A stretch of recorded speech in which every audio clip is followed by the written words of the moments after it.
Assalamualaikum warahmatullahi wabarakatuh. Perkenalkan, nama saya Dina Nisa Putri, NPM 1911080071 dari kelas 4G BKPI.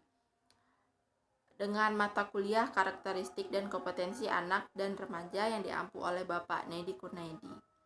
Baiklah, di sini saya akan menyampaikan materi tentang moral dan spiritual anak remaja.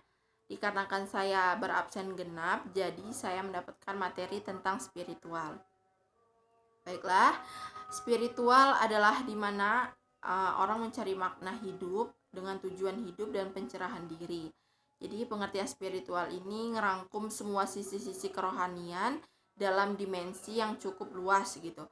Dalam garis besar, bahwa spiritual ini adalah kehidupan rohani dan perwujudan dalam cara berpikir, berdoa, dan berkarya.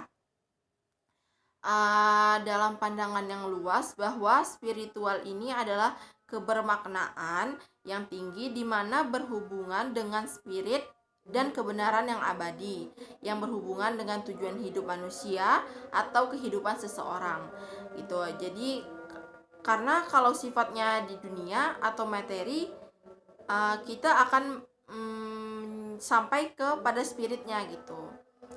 Ada juga para ahli yang berpendapat, menurut Ellison tahun 2002, spiritual adalah suatu usaha dalam mencari arti kehidupan, tujuan dan panduan dalam menjalani kehidupan, bahkan pada orang-orang yang tidak mempercayai adanya Tuhan. Lalu menurut Burkhardt 1993 dalam buku Aspek Spiritual dalam Keperawatan berpendapat bahwa spiritual ini meliputi aspeknya ada 4. Yang pertama, berhubungan dengan sesuatu yang tidak diketahui atau ketidakpastian dalam kehidupan. Lalu cara dalam menentukan suatu arti dan tujuan hidup. Lalu yang ketiga, memiliki kemampuan dalam menyadari kekuatan dalam untuk menggunakan sumber dan kekuatan dalam diri kita sendiri. Lalu yang terakhir, mempunyai perasaan terikat dengan diri sendiri dan dengan pencipta gitu. Lalu salah satu yang menjadi aspek spiritual adalah mereka yang memiliki tujuan hidup yang jelas, yang terus-menerus meningkatkan kebijaksanaan dan kekuatan untuk berkehendak dari seseorang untuk mencapai kedekatan lebih dekat dengan aspek ketuhanan dan semesta. Jadi faktor-faktor yang mempengaruhi spiritual ini menurut Taylor et al. 1997 dalam buku Aspek Spiritual dalam Keperawatan, ada beberapa faktor penting itu dalam mempengaruhi spiritual seseorang itu. Pertama, tahap perkembangan. Lalu yang kedua, keluarga. Ketiga, latar belakang etnik dan budaya.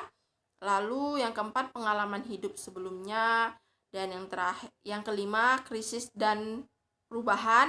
Yang keenam, terpisah dari ikatan spiritual gitu.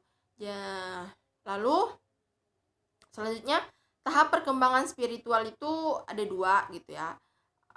Yang pertama, karakteristik perkembangan spiritual anak usia sekolah, tahap mythic literal faith yang dimulai dari usia 7-11 tahun. Dan menurut Fowlers berpendapat bahwa pada tahap ini, sesuai dengan tahapan perkembangan kognitifnya, anak mulai berpikir secara logis dan mengatur dunia dengan kategori-kategori yang baru gitu.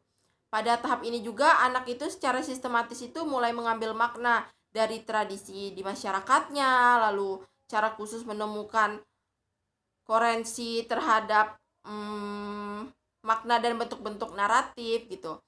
Dan pada tahap ini juga gagasan-gagasan keagamaan yang bersifat abstrak yang tadinya dipahami secara konkret seperti Tuhan itu satu, Tuhan itu ada di mana-mana, mulai dapat dipahami secara abstrak gitu. Lalu yang kedua, karakteristik perkembangan spiritual remaja dibandingkan dengan masa awal-awal anak. Misalnya keyakinan agama remaja ini telah mengalami perkembangan yang cukup berarti gitu.